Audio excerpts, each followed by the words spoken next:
నమస్తే, welcome to Ayushman భవ. మీకు తరచూ జుట్టు రాలుతుందా? మీరు చుండ్రుతో బాధపడుతున్నారా? బట్టతలతో నలుగురిలో తిరగడానికి ఇబ్బంది పడుతున్నారా? హెయిర్ ట్రాన్స్ప్లాంటేషన్ అంటే ఏంటి? మీరు హెయిర్ ట్రాన్స్ప్లాంటేషన్ చేయించుకోవాలనుకుంటున్నారా? జుట్టు రాలడం వంటి సమస్యలపై సలహాలు సూచనలు ఇచ్చేందుకు hair and skin factory cosmetologist doctor Bindu మనతో పాటు ఉన్నారు. వారిని అడిగి మరిన్ని వివరాలు తెలుసుకుందాం. Hi doctor. హలో. ఇప్పుడు ఈ జనరేషన్లో అసలు ఏజ్తో సంబంధం లేకుండా ప్రతి ఒక్కరు ఫేస్ చేస్తున్న సమస్య జుట్టు రాలడం.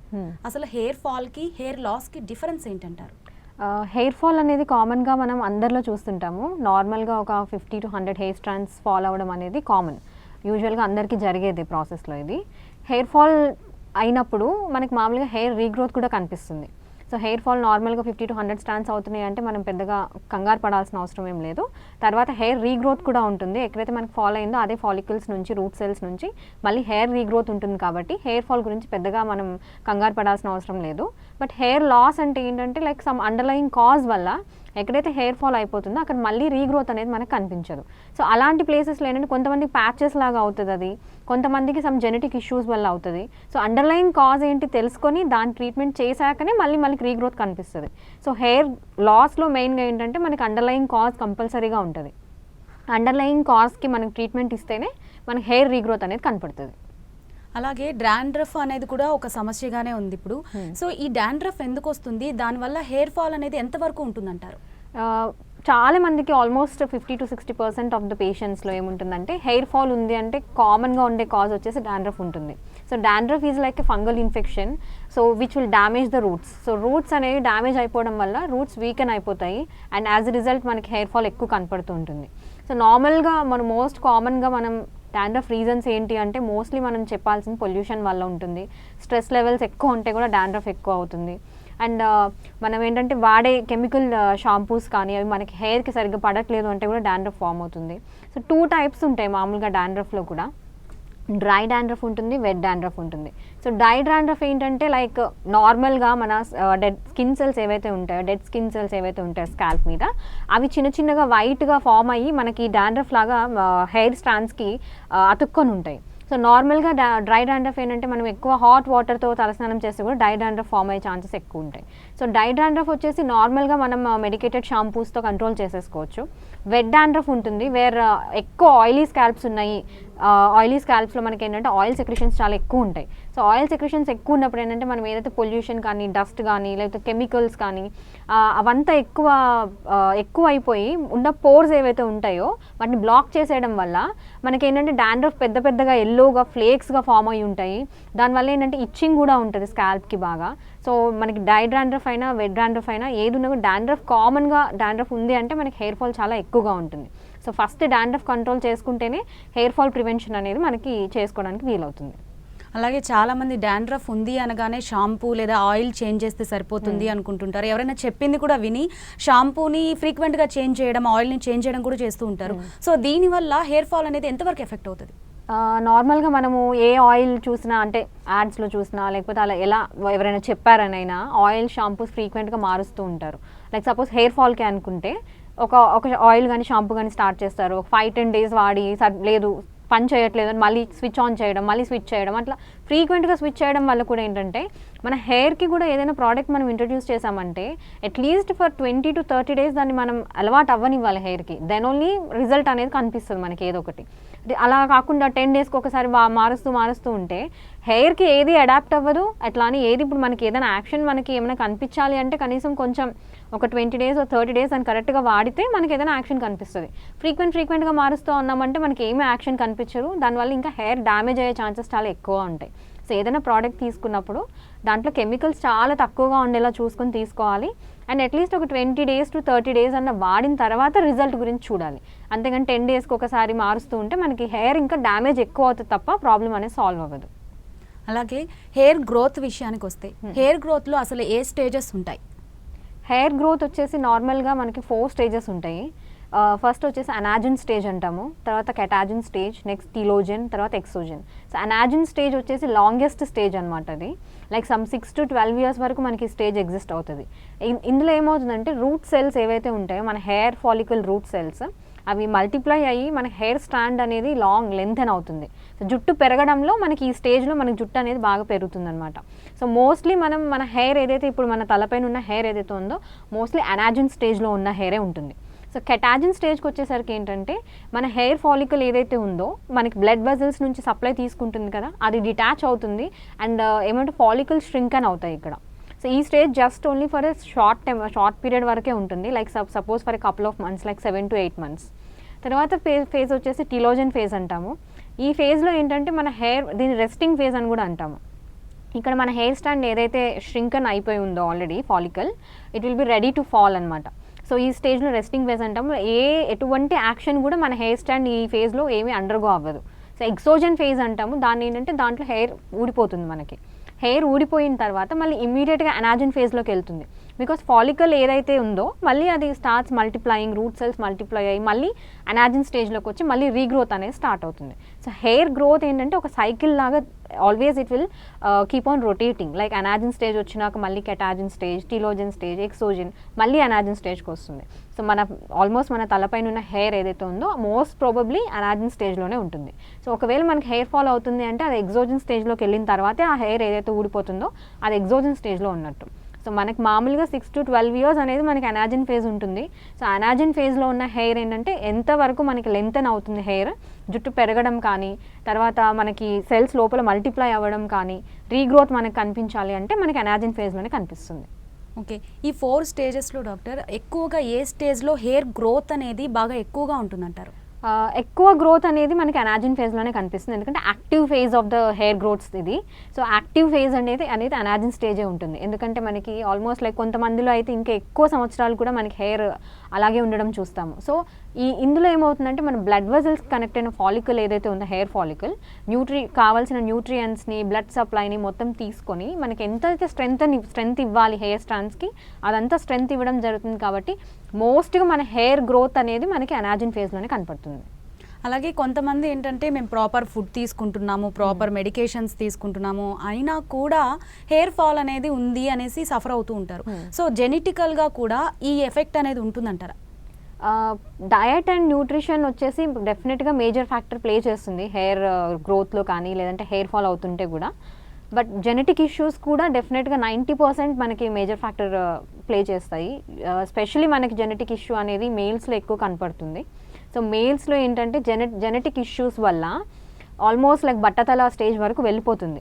సో ఫీమేల్స్లో కూడా మనకి జెనెటిక్ ఇష్యూస్ వల్ల చూడొచ్చు. బట్ ఏంటంటే మనకి లాంగ్ హెయిర్ ఉండడం వల్ల మేల్స్లో కనిపించినంతగా బట్టతలలాగా కనిపించదు. బట్ డెఫినెట్గా మనకి ఏమవుతుందంటే మనకి లాంగ్ హెయిర్ ఉండడం వల్ల కొంచెం కవర్ చేసుకోవడానికి ఛాన్సెస్ ఉంటాయి. బట్ ఫీమేల్స్లో కూడా జెనెటిక్ ఇష్యూస్ వల్ల కూడా అవుతుంది. మనం అనుకున్నట్టు స్ట్రెస్ లెవెల్స్ వల్ల కూడా హెయిర్ ఫాల్ అనేది కామన్గా మనకు కనిపిస్తుంది ఇప్పుడు. సో జెనెటిక్లో ఉన్నట్టు అయితే కనుక ట్రీట్మెంట్స్ ద్వారా మనం సాల్వ్ చేయడానికి ట్రై చేయొచ్చు డెఫినెట్గా. మేల్స్లో అయితే మనం వేరియస్ ట్రీట్మెంట్స్ ఉంటాయి. లైక్ సపోజ్ బాల్నెస్ వరకు వెళ్ళక ముందే మనం కనుక రికగ్నైజ్ చేసుకొని హెయిర్ ఫాల్ ఎక్కువ అవుతుంది అన్నప్పుడే అప్రోచ్ అయితే కనుక ట్రీట్మెంట్స్ ద్వారా మనం దాన్ని ఒకవేళ జెనెటికల్గా వాళ్ళకి ఉంది ప్రాబ్లం ఉంది, హెయిర్ లాస్ ప్రాబ్లం ఉంది అంటే మొత్తం బాల్నెస్ వెళ్ళక ముందే మనం కొంచెం దాన్ని ప్రాసెస్ని డిలే చేసుకోవచ్చు ట్రీట్మెంట్స్ ద్వారా. Or if any underlying causes like pollution వల్ల, స్ట్రెస్ వల్ల, డైట్, న్యూట్రిషన్ వల్ల, అలాంటి వాటి వల్ల అంటే కనుక అండర్లయింగ్ కాజ్ ఏంటో తెలుసుకుని దానికి కరెక్ట్గా ట్రీట్మెంట్ చేస్తే హెయిర్ ఫాల్ అనేది తగ్గుతుంది. అలాగే నార్మల్ హెయిర్ ఫాల్ కాకుండా ఇది సివియర్ ఉంది అనేది ఎలా తెలుస్తుంది? అంటే కొంతమంది నార్మల్ ఇది హెయిర్ ఫాల్ అనుకుంటూ ఉంటారు, అది సీరియస్ స్టేజ్ వరకు కూడా వెళ్ళిపోతుంటుంది. అంటే కంప్లీట్ థిన్ అయిపోవడం, బాల్నెస్ వచ్చేయడం అలాంటి జరుగుతుంది. సో ముందే గుర్తించడం వల్ల అంటే వాళ్ళు ఎప్పుడు డాక్టర్ని సంప్రదించవచ్చు?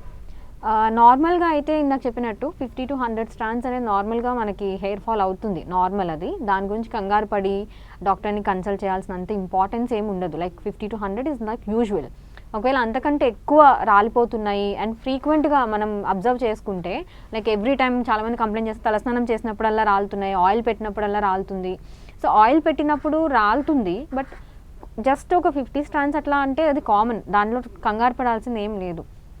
అంతకంటే ఎక్కువ రాలుతుంది ఫ్రీక్వెంట్గా, లైక్ మీరు అబ్జర్వ్ చేస్తే ఒక 1 month అట్లా అబ్జర్వ్ చేసినప్పుడు బాగా రాలిపోతుంది అండ్ థిన్నింగ్ కనిపిస్తుంది. హెయిర్ థిన్నింగ్ అనేది రూట్స్ నుంచి కూడా మనకి థిన్నింగ్ కనిపిస్తుంది అంటే కనుక డెఫినెట్గా అప్రోచ్ అవ్వాల్సి ఉంటుంది.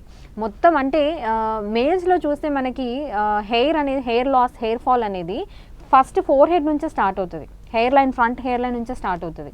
సో అది మనం అబ్జర్వ్ చేసుకుంటే మనకి ఫ్రంట్ హెయిర్ లైన్ కొంచెం పల్చబడి లైట్గా స్కాల్ప్ కనిపించడము అట్లా కనిపిస్తోంది అంటే కనుక ఇమీడియట్గా అప్రోచ్ అయితే బెటర్.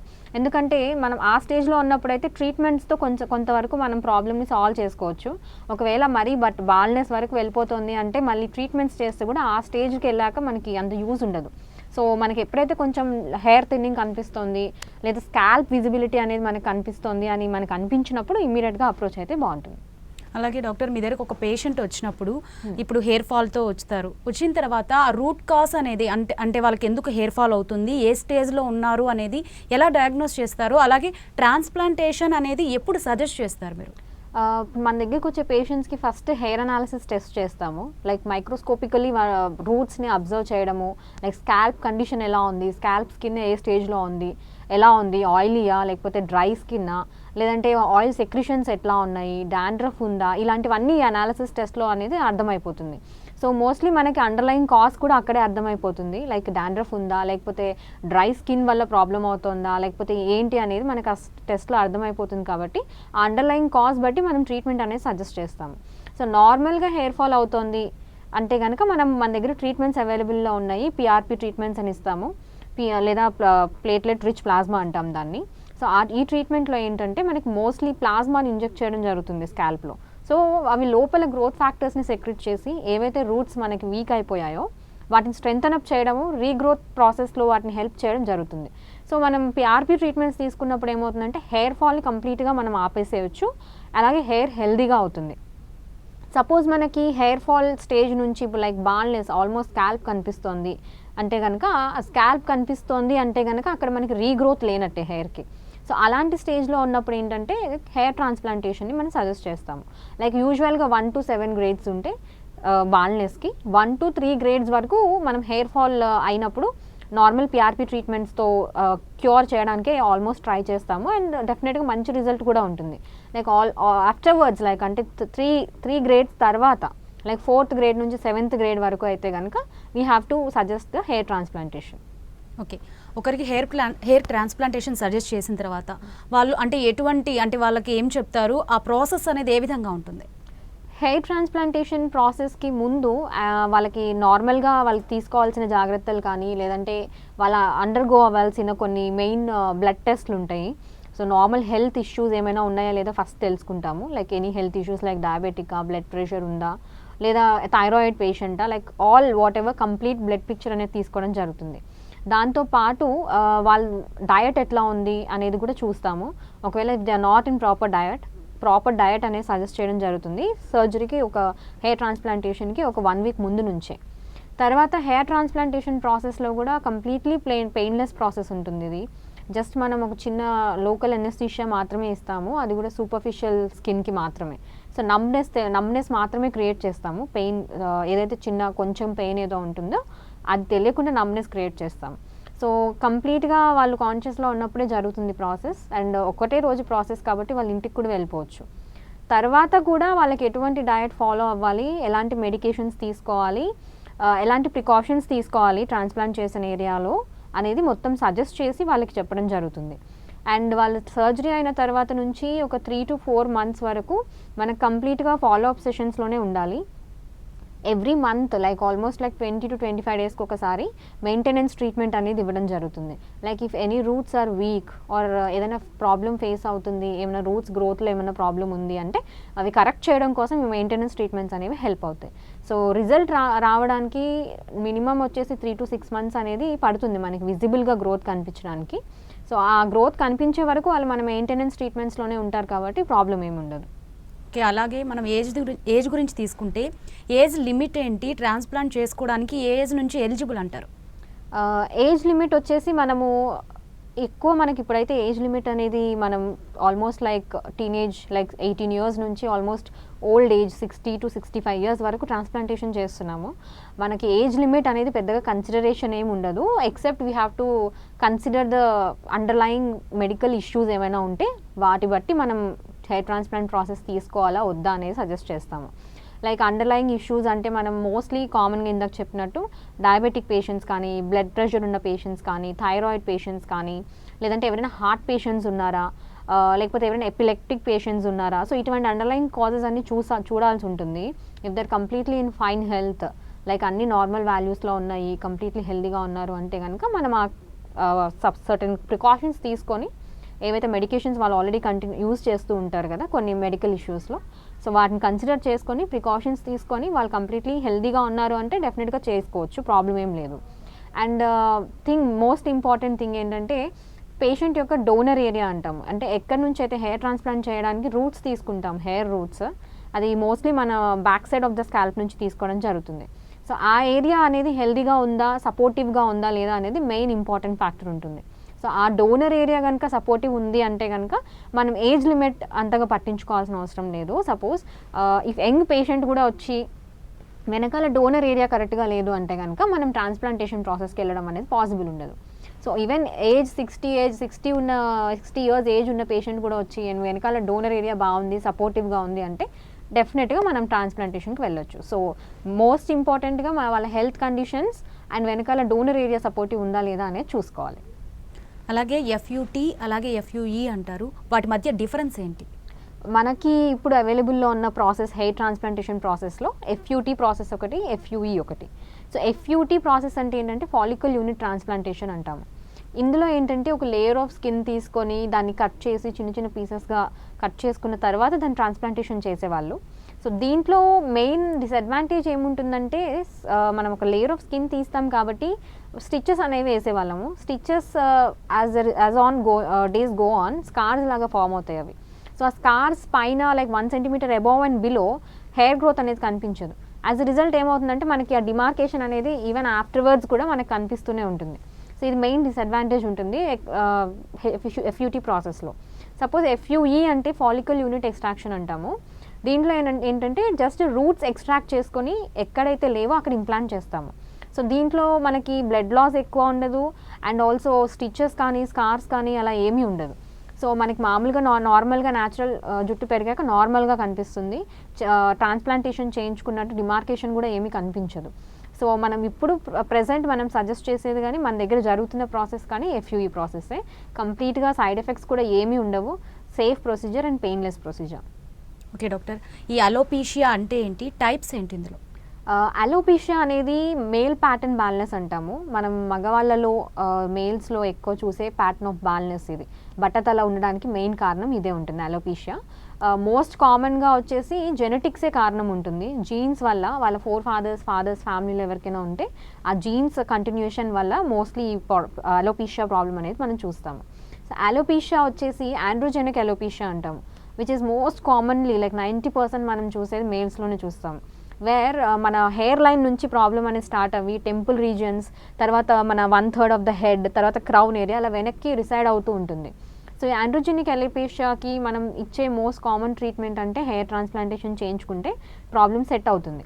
సో మనం ఎక్కువ డిలే చేయకుండా like as a said donor area కూడా ఇంపార్టెంట్ ఉంటుంది. ఆ ఏరియా మొత్తం అక్కడ వరకు రిసైడ్, మనం లేట్ చేసిన కొద్దీ హెయిర్ రిసీడింగ్ అనేది కనిపిస్తూ ఉంటుంది. సో మరీ డోనర్ ఏరియా వరకు వెళ్ళిపోయేంత వరకు వెయిట్ చేయకుండా మనకి ఇనీషియల్ స్టేజెస్లోనే హెయిర్ రిసీడింగ్ కనిపిస్తుంది అంటే మనం ఇమీడియట్గా అప్రోచ్ అయితే మనం అట్లీస్ట్ ఎక్కడి వరకు అయితే పోయిందో అది రీప్లేస్ చేయడమే కాకుండా ఫర్దర్ ట్రీట్మెంట్స్తో ఏంటంటే మనం ఆల్రెడీ ఉన్న హెయిర్ని కూడా పోకుండా కొంచెం ప్రొటెక్ట్ చేసుకునే ఛాన్స్ ఉంటుంది. సో నార్మల్గా అలోపీషియా ఆండ్రోజెనిక్ అలోపీషియా అనేది మనం ఎక్కువ శాతం మేల్స్లోనే చూస్తాము. ఇంకొక టైప్ ఏంటంటే అలోపీషియా అరియాటా అంటాము. ఇదేంటంటే ఇది ఒక ఆటో ఇమ్యూన్ డిజార్డర్ అని చెప్పొచ్చు. లైక్ మన ఓన్ ఇమ్యూన్ సిస్టమ్ మన హెల్దీ స్కిన్ సెల్స్ మీద హెయిర్ సెల్స్ మీద యాక్ట్ చేసి హెయిర్ ఫాల్ అనేది కాజ్ చేస్తుంది. సో దానివల్ల ఏంటంటే ఇది మోస్ట్లీ మనం ప్యాచీగా హెయిర్ లాస్ చూస్తుంటాం. మోస్ట్ కామన్లీ ఫోర్ హెడ్ మీద కూడా తలపైన కూడా ప్యాచీగా ఒక రౌండ్ సర్కిల్స్లో హెయిర్ ఫాల్ ఉంటుంది. లేదా బియర్డ్ కూడా రౌండ్గా హెయిర్ ఫాల్ కనిపిస్తుంది. సో ఇదేంటంటే కొంతమంది పేషెంట్స్లో ఆటో కరెక్ట్ అవుతుంది, మళ్ళీ హెయిర్ రావడము, మళ్ళీ ఇంకో చోట అలా ప్యాచీగా పోవడం, మళ్ళీ హెయిర్ రావడం. కొంతమందిలో ఆటో కరెక్ట్ ఉంటుంది. అలాంటి వాళ్ళలో మనం ఏమీ మెడికేషన్స్ కానీ ట్రీట్మెంట్ కానీ అవసరం లేదు. కొంతమందిలో హెయిర్ రీగ్రోత్ అక్కడ కనిపించదు అండ్ చాలా ఇబ్బందికరంగా ఫామ్ అవుతుంది లైక్ ప్యాచెస్గా. సో అలాంటి వాళ్ళు ఏంటంటే నార్మల్గా ట్రీట్మెంట్స్ అనేవి అవైలబుల్లో ఉంటాయి. సో ఫస్ట్ ఇనీషియల్గా అయితే మెడికేషన్స్తోనే స్టార్ట్ చేస్తాము. మెడికేషన్స్ ఒకవేళ వర్కౌట్ అవ్వలేదు అంటే then we will go for treatments. నార్మల్గా అలోపేషియా టోటాలిస్ అంటాము. అలోపేషియా టోటాలిస్ అంటే ఏంటంటే లైక్ మన స్కాల్ప్కున్న హెయిర్ దగ్గర నుంచి బియర్డ్, తర్వాత ముస్టాచ్, ఇదంతా అది ఇంకా ఎక్సీడ్ అవుతూ ఉంటుంది అనమాట. So almost like we lose all parts of our all hair on all parts of our body. So alopecia universalis అంటాము. ఈ యూనివర్సాలిస్లో మనకి ఆల్మోస్ట్ మన బాడీ మీద ఉన్న హెయిర్ మొత్తం లాస్ అయిపోతూ ఉంటుంది, లైక్ హ్యాండ్స్ మీద, లెగ్స్ మీద. సో కంప్లీట్గా బాల్నెస్ అనేది కనిపిస్తూ ఉంటుంది. సో దీని ట్రీట్మెంట్ అంటే మనం ఇనీషియల్గా మెడికేషన్స్తోనే మనం దీన్ని సాల్వ్ చేయడానికి మ్యాక్సిమం ట్రై చేస్తాం. అలాగే అలోపేషియా వచ్చిన వాళ్ళలో మేల్ కానీ ఫీమేల్ కానీ ట్రీట్మెంట్ అనేది ఏ విధంగా ఉంటుందంటారు? ఫీమేల్స్లో అయితే కనుక మనం ఫస్ట్ ఇనీషియల్గా మనం చూడాల్సింది హార్మోనల్ లెవెల్స్ అనేవి మనం ఫస్ట్ చెక్ చేపిస్తాము. వాళ్ళ అండర్లయింగ్ కాజ్ ఇంకేమైనా ఉందా లేదా అనేది ఒకసారి ఫస్ట్ చూసుకోవాలి. తర్వాత మనము ఫీమేల్స్లో వచ్చేసి ట్రీట్మెంట్స్ ద్వారా మోస్ట్లీ మనం దీన్ని క్యూర్ చేయడానికి ట్రై చేయొచ్చు అలోపేషియాని. చాలా వరకు ఏంటంటే మనకి ఎక్కడైతే విమెన్లో హెయిర్ పార్టిషన్ తీసుకుంటారో అక్కడ ఎక్కువ మనకి స్కాల్ప్ కనిపించడం అనేది చూస్తుంటాము. సో ఆ ఏరియాస్ నుంచి బాగా కాన్సన్ట్రేట్ చేసుకొని ట్రీట్మెంట్స్ అవైలబుల్లో ఉంటాయి. Like I said PRP treatments ఇవ్వడము, లేదా గ్రోత్ ఫ్యాక్టర్ ట్రీట్మెంట్స్ ఇవ్వడము. సో ఇలాంటి ట్రీట్మెంట్స్ ద్వారా బ్లడ్ సర్క్యులేషన్ని ఫస్ట్ మనం ఇంప్రూవ్ చేసే ఆ ఏరియాలో ఫర్దర్ ట్రీట్మెంట్స్ ద్వారా మనం మోస్ట్లీ ఫీమేల్స్లో అయితే ట్రీట్మెంట్స్ ద్వారా క్యూర్ చేయడానికి ట్రై చేస్తాము. మేల్స్కి వచ్చేసరికి అయితే ఒకవేళ అది నార్మల్ ఆండ్రోజెనిక్ అలోపేషియా అయితే కనుక ట్రాన్స్ప్లాంటేషన్కి వెళ్ళొచ్చు. ఒకవేళ అది అలోపేషియా ఏరియాటా అయితే కనుక దానికి ఫస్ట్ మెడికేషన్ ఇంపార్టెంట్. దాని అండర్లయింగ్ కాజ్ అనేది మనం దాని ట్రీట్మెంట్ ఇచ్చిన తర్వాత ఆ తర్వాత హెయిర్ ట్రాన్స్ప్లాంట్ సజెస్ట్ చేస్తాం. అలాగే ఈ అన్వాంటెడ్ హెయిర్ అనేది కూడా ఒక ఇష్యూనే. సో ఈ అన్వాంటెడ్ హెయిర్ రిమూవల్ టెక్నిక్స్ అనేది ఏ విధంగా ఉంటాయంటారు? అన్వాంటెడ్ హెయిర్ రిమూవల్ అనేది లైక్ మోస్ట్ కామన్గా మనం తీసుకునే ప్రాసెస్లో మన ట్రీట్మెంట్ లేజర్ ట్రీట్మెంటే తీస్తాము. అన్వాంటెడ్ హెయిర్ రిమూవల్ మోస్ట్లీ మనం అప్పర్ లిప్స్ చూస్తాము, కొంతమంది బియర్డ్ కూడా షేప్ చేయించుకోవడానికి వస్తుంటారు, లెగ్స్, హ్యాండ్స్, ఇట్లా లేదా అప్పర్ బాడీస్ చేయించుకుంటారు. సో నార్మల్గా మనకి unwanted hair removal laser technique, IPL cool laser technique ఉంటుంది. పెయిన్లెస్ ప్రాసెసే ఉంటుంది, బట్ నెంబర్ ఆఫ్ సిట్టింగ్స్ అనేవి depends on their own body hair growth అనమాట. సో మనం ఇన్ని నెంబర్ ఆఫ్ సిట్టింగ్స్లో కంప్లీట్గా మీకు రిజల్ట్ ఉంటుంది అని మనం డెఫినెట్గా చెప్పలేము. ఎందుకంటే ఎవ్రీ సిట్టింగ్ వాళ్ళది అబ్జర్వ్ చేయాలి, లైక్ ఇంటెన్సిటీ ఎంత వాళ్ళ బాడీ. సపోజ్ మనం ఎక్కువ ఇంటెన్సిటీ కూడా ఇవ్వలేము లేజర్ షాట్స్, వాళ్ళ బాడీ ఎంత తట్టుకుంటుంది ఇంటెన్సిటీ అది చూడాలి ఫస్ట్. దాంతోపాటు ఫర్ ఎవ్రీ సిట్టింగ్ వాళ్ళకి ఎంత రిజల్ట్ ఉంటుంది, వాళ్ళ హెయిర్ గ్రోత్ ఎంత స్లో అయ్యింది, ప్రాసెస్ ఎలా ఉంది అనేది చూసుకుంటూ నెంబర్ ఆఫ్ సిట్టింగ్స్ అనేది డిపెండ్ అవుతుంది. సో ఇనీషియల్గా అయితే మనము సపోజ్ అప్పర్ లిప్ తీసుకుంటే మనము it takes more time. So 8 to 10 sittings నార్మల్గా చెప్తాము. కొంతమందికి ఇంకా ఒక 2 or 3 సిట్టింగ్స్ ఎక్కువ కూడా అవ్వచ్చు. సో మామూలు కొంతమంది బియర్డ్ షేప్ చేయించుకుంటారు. సో బియర్డ్ వచ్చేసి గ్రోత్ ప్రాసెస్ అనేది కొంచెం క్విక్గా ఉంటుంది బియర్డ్ది. సో వాళ్ళ ఇంటెన్సిటీ లైక్ థిక్నెస్ కూడా ఎక్కువగా ఉంటుంది. సో దాన్ని బట్టి ఇంటెన్సిటీ ఎంత ఉండాలి అనేది చూసుకొని మనం ట్రీట్మెంట్ ఇవ్వడం జరుగుతుంది. సో లైక్ ఎవ్రీ బాడీ పార్ట్కి according to the patients interest number of sittings అనేది ఇంక్రీజ్ అవ్వడమా డిక్రీజ్ అవ్వడమా వాళ్ళ హెయిర్ గ్రోత్ మీద డిపెండ్ అయి ఉంటుంది. ఓకే డాక్టర్, ఈ పిగ్మెంటేషన్ ట్రీట్మెంట్ విషయానికి వస్తే పిగ్మెంటేషన్ ట్రీట్మెంట్ అనేది ఎలా ఉంటుంది? పిగ్మెంటేషన్ అనేది మోస్ట్ కామన్లీ మనము ఫీమేల్స్లో ఎక్కువ చూస్తాము. మోస్ట్ కామన్ రీజన్ వచ్చేసి డైట్, న్యూట్రిషన్ ఎక్కువ ఉంటుంది. ఇంకొకటి హార్మోనల్ లెవెల్స్ చేంజెస్ వల్ల కూడా ఎక్కువ ఉంటుంది. సో మోస్ట్లీ ఏంటంటే మన బాడీలో లైక్ స్కిన్ సెల్స్లో మెలనిన్ సెల్స్ అనేవి మనకు మెలనిన్ పిగ్మెంట్ని సెక్రెషన్ అనేది జరుగుతుంది, సెక్రెట్ చేయడం జరుగుతుంది. సో ఈ మెలనిన్ పిగ్మెంట్ ఎక్సెస్ సెక్రెషన్ వల్ల మనకి మోస్ట్లీ మనకి ఏంటంటే చీక్స్ మీద కనిపిస్తుంది, నోస్ మీద కూడా కనిపిస్తుంది, ఎక్కువ ప్యాచీ డార్క్ బ్రౌన్ పిగ్మెంటేషన్ కనపడుతుంటుంది. సో దీనికి మోస్ట్లీ ఏంటంటే ట్రీట్మెంట్స్ అవైలబుల్లో ఉన్నాయి. లైక్ మనం పీల్స్ ట్రీట్మెంట్ ఇస్తాం ఎక్కువ, కెమికల్ పీలింగ్ ట్రీట్మెంట్. కెమికల్ పీలింగ్లో ఏంటంటే it exfoliates your superficial dead skin layer. So దానివల్ల ఏంటంటే మనకి అండర్లయింగ్ ఫామ్ అవుతున్న skin cells will be less of this pigment. So chemical పీలింగ్లో మనకి మంచి రిజల్ట్ కనపడుతుంది. దాంతో పాటుగా మనకి హై ఫ్రీక్వెన్సీ అని లేజర్ టెక్నిక్ ఉంది. సో దీంట్లో కూడా మనకి లోపల నుంచి like deeper layers of the skin నుంచి ఈ పిగ్మెంట్ సెల్స్ సెక్రెషన్ తగ్గించడం వల్ల మనం సూపర్ఫిషియల్ లేయర్స్లో ఉన్న పిగ్మెంటేషన్ కూడా తగ్గించడానికి ఉపయోగపడుతుంది. సో మన దగ్గర ఉన్న టెక్నిక్స్తో మోస్ట్లీ కెమికల్ పీలింగ్ టెక్నిక్ కానీ గాల్వానిక్ ట్రీట్మెంట్ అంటాము, దాంతో హై ఫ్రీక్వెన్సీ లేజర్ టెక్నిక్స్ వల్ల మనకి పిగ్మెంటేషన్ ప్రాసెస్ అనేది స్లో చేయడం జరుగుతుంది. తర్వాత పిగ్మెంటేషన్ ప్రాబ్లమ్ని చాలా వరకు క్యూర్ చేయొచ్చు. ఓకే డాక్టర్, అదేవిధంగా ఈ యాక్నీ అనేది ఎందుకు వస్తుంది, దానికి సంబంధించిన ట్రీట్మెంట్ అనేది ఏ విధంగా ఉంటుంది?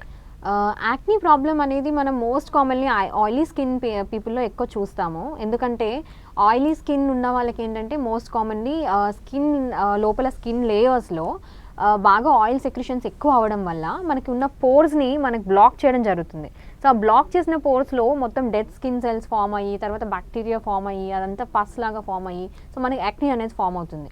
సో ఈ acne problem mostly oily skin పీపుల్లో ఉంటుంది కాబట్టి ఫస్ట్ మనం ఏదైనా ట్రీట్మెంట్ తీసుకోవడానికి ముందు లేదా ఏదైనా ఆయింట్మెంట్స్ కానీ క్రీమ్స్ కానీ వాడడానికి ముందు ఫస్ట్ మనం మన స్కిన్ టైప్ ఏంటి అనేది తెలుసుకోవాలి. అది తెలుసుకున్న తర్వాతనే మనం ఏదైనా ఫర్దర్ ఆయింట్మెంట్స్ కానీ ట్రీట్మెంట్స్ కానీ తీసుకోవాలి.